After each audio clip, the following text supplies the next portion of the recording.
I'm Bernie Martin Beck, and welcome to Journeys and Journals. You know, a journal tells the history that you are living now, but the journey part is to tell us how we got here. And my guest is going to tell us how we flew in, how we landed, and how we're safely here in Southern Oregon. Welcome to Journeys and Journals. Thank you very much. I'm very happy to be here. Airplanes. That's what I want to hear about. What about this Charles Lindbergh? Well, I used to see him when I worked in preliminary design at Douglas Aircraft in Santa Monica. He was our consultant. He would be walking down the corridor, slightly bending over, because as I said, you tall people tend to try to blend in. And many pilots came back from their mission in the South Pacific because he taught them how to stretch their gas. And he knew how to do that flight across to Europe. He had to really know how to fly lean, get the most out of the engines. And he had a home in Maui, and he was being taken on a DC-6 to Maui for the last time as he lay dying. And when I approached the Kahului airport, the pilot said, "Colonel Lindbergh, would you like me to fly around the island once more so you can see your beloved island?" And he said, "I would like that, but people want to get off." So he denied himself the pleasure of seeing his island once more. And he came home to die. And his wife, Anne Morrow Lindbergh, lived several more years. Now, these are people you knew. I mean, Well, I didn't really know him, but I'd seen him. He's there in your workplace. Oh, he's there in my heart, my mind. Yeah. And what other people that we only read about have you met personally? Well, several other presidents. I went to China for President Reagan as a member of a small delegation to help with the opening of China in I think it was 81.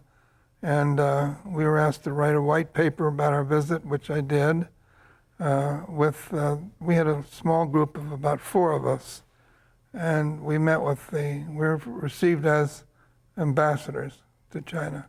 We helped rewrite their joint venture laws, and that was very important for the attraction of capital. Now they're loaning us money. But the head finance officer for China met with us, several vice premiers, and the American ambassador in Beijing and his staff. It was a wonderful week that we had there.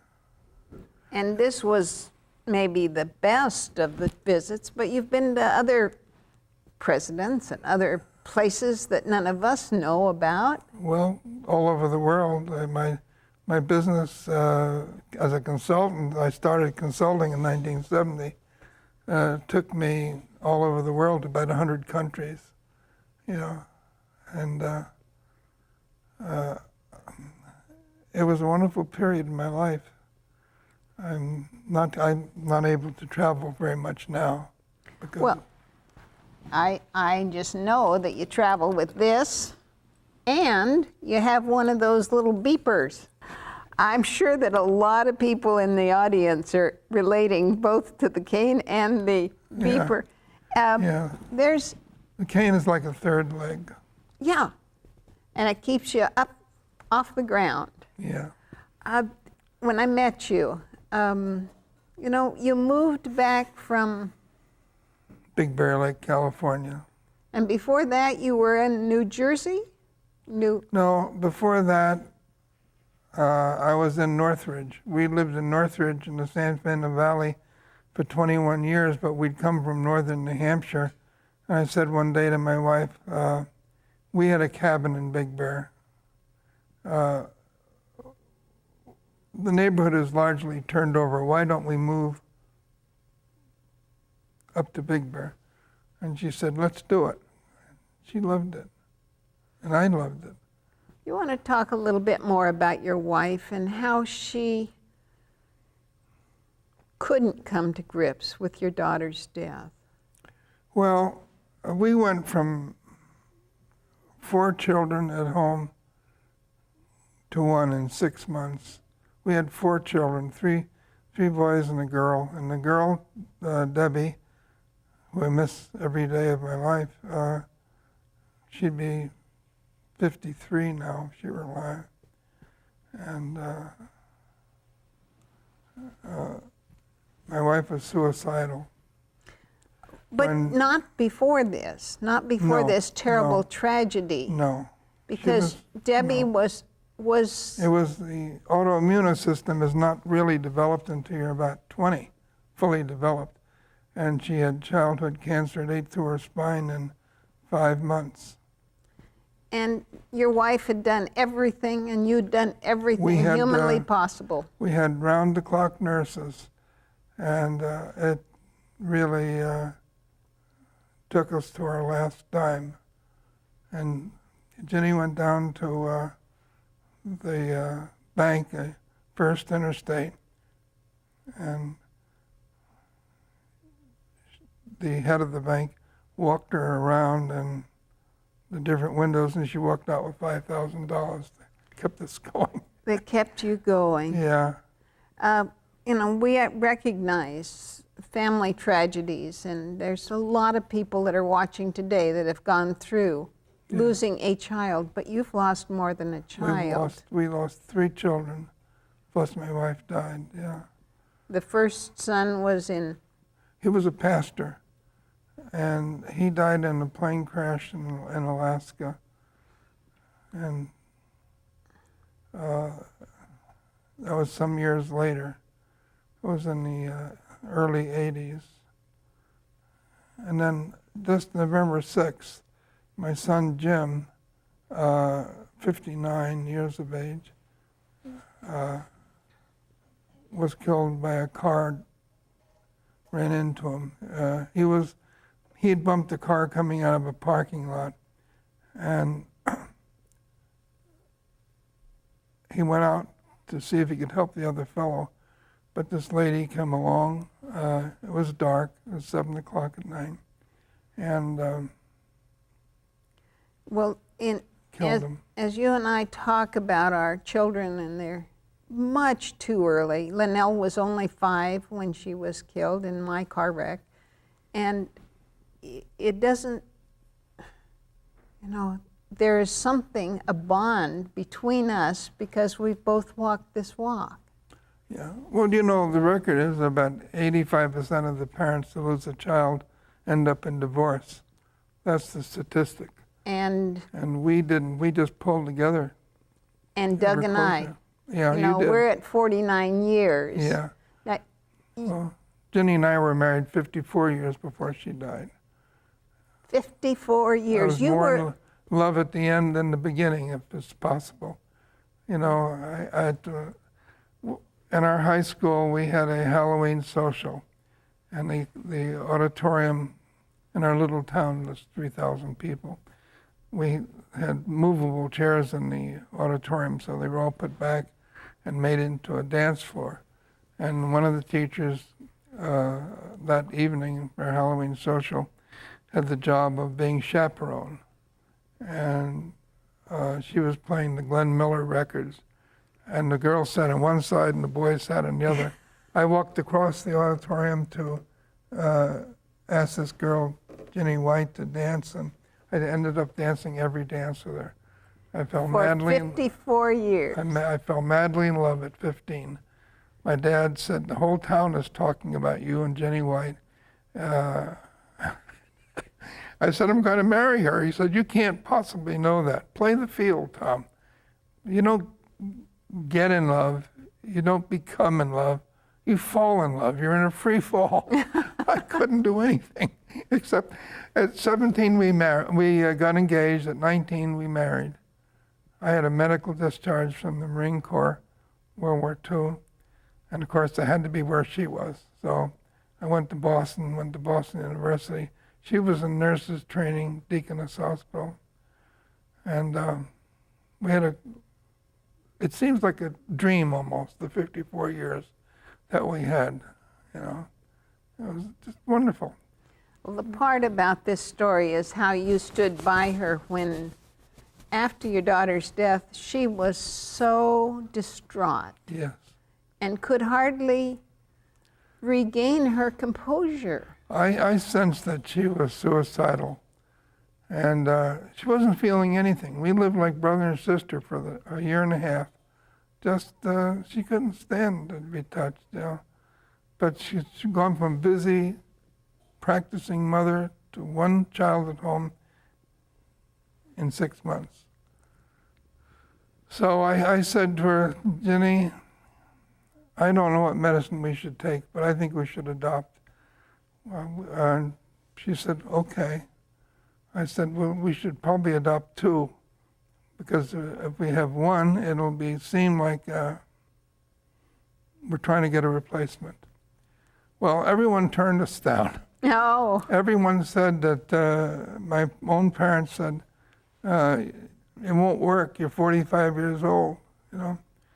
So eventually the Children's Aid Society of Philadelphia, because I'd gone east with Ted Smith, said, you've refused to take no for an answer. So what would you say about 3? Oh my goodness. So we took on 3, and they had one mother, but there were 2 different fathers involved, and they were split up in 2 different foster homes. So they were reunited and raised as one family. And I can remember one day when little Kathy, who was 8, came home and said, Mother, tell me why my parents are so much older than the parents of my friends. And don't tell Daddy I said this. And, well, Jenny told me that the moment I walked in the house. Kathy was maybe 15 feet away in her room. So in a fairly loud voice, I says, I've been thinking, tell me, Jenny, why our kids are so much younger. And I didn't say any more than that, and Kathy came running out and said, you told him. It was something. Oh, and so the siblings were united under your roof. Yeah. And what a privilege it is to get acquainted with you, Tom, and to learn a little bit more about your keen mind. Not only have you remembered history, you're 80 years old? And 83 in March. 83. You have probably, what's your earliest memory, Tom? About 6 years old. I went to the King Kong, and I saw 3 showings. Finally, I see my father walking up and down the aisle looking for me. I was just so fascinated with the King Kong and Fay Ray, you know, being in the palm of this giant ape and him climbing the Empire State Building. Yeah. And he thought he'd lost you for sure. Yeah, he was. Now, yeah. How did your dad take to the fact that he had gone from a well-to-do man, the Depression hit, and he was busted? He had a nervous breakdown. And this Jewish horse trader, Carl Lisnick, took him out in the trades and talked him back to health.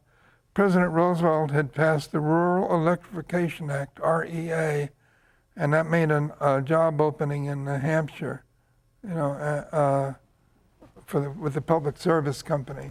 So Dad then introduced electricity to the farmers who had kerosene lamps. And he would say, I see you smoke Camel cigarettes. How much do you smoke? He said, 2 packs a day. They were 10 cents a pack, I think. He said, if you'll cut down to 1 pack a day, that's like $3 a month, I'll run a line in, and you'll have electricity, lights, and if you want to have your cows electrically milked, that's possible too. And if you'll sign today, I have a floor lamp here I'll give you. And that was just, it's hard for us to visualize, but that was more didn't have electricity than did. In New Hampshire. In that time. In That's probably what all America. the farmers didn't. And so the REA brought electricity to the farmers, the Rural Electrification Act. Oh, I can just see this lamp coming in as a special added bonus. Yeah, right. $3. If you'll say yes right now, here's the lamp. That was wonderful. Tom, I just love your stories, and I love the fact that you're willing to share your own personal path. Well, that's what I'm into now is legacy. I'm trying to do those things that I'm supposed to do while I'm still here, pass it on. I've got a number of people now, more with every week, who are using my processes, making a living or a part of a living with my processes. I spent 50 years in corporate planning now altogether. You know your stuff. Well, there's not anything in that world I haven't really covered, you know. I went into the controller's office at Northrop for 2 years just to try to understand the financial side of my craft. And there are financial officers who say, you really do know our world. Source and application of funds, cash receipts and disbursements, trial balances, merger arithmetic, you know. I've done it all. It's wonderful. It's been a good life. And when you say legacy, that's a word that we all know, pass it on. But it's more than that for you. Legacy is your organization, so that you recognize it doesn't need to stop with you. No. Well, I thought it was going to because I had nobody to leave my company to. And I told that to a client back east in my consulting practice. And next thing I knew, I had a letter from him and a $10 bill. He said, I want you to go buy a copy of Dr. Holland's opus. You have legacy. I'm one of your proteges. Don't ever say that to me again. Aha! Right. So I had to change my ways, you know. I didn't want to leave your story about your wife without the grand finale, let's say, about when you recognized her deep depression. Yeah, I and did. You said to her, would you like to move out west? Yeah, or move east. She didn't feel anything. She was whatever I wanted to do, she was willing to do. And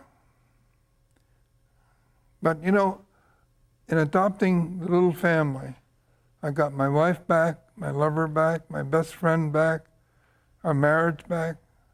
She became fully functioning again when we took that step. God is now guiding me, you know, because I've asked, I said, heal me. I've never been drunk since, ever. Never. Never. Because it can change. Oh, yes. It can change direction. Yes, and an old dog can learn new tricks if he really wants to. And I did. I did. And I did really good work when I worked with Ted because he was so gentle with me. Because I was very, very fragile. For 11 years, I didn't really want to grow. But 11 years later, I responded to an ad in the Wall Street Journal by the Pepperdine University for the Key Executives Program. And the head of the behavioral faculty, Wayne Strom, interviewed me. He said, why do you want to take this course, Tom? I said, I want to start growing again. He said, you're in. That was the end of the interview.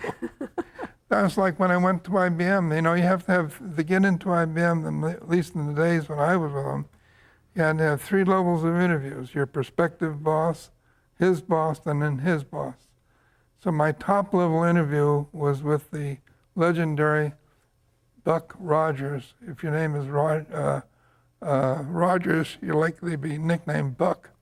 But he took him up to the first 10 billion in sales. And he said, after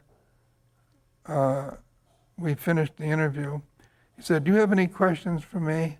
And I said, I do, Buck. I said, they sing company songs like IBM Forever, we're the best. I said, I think I'm a company song kind of person now.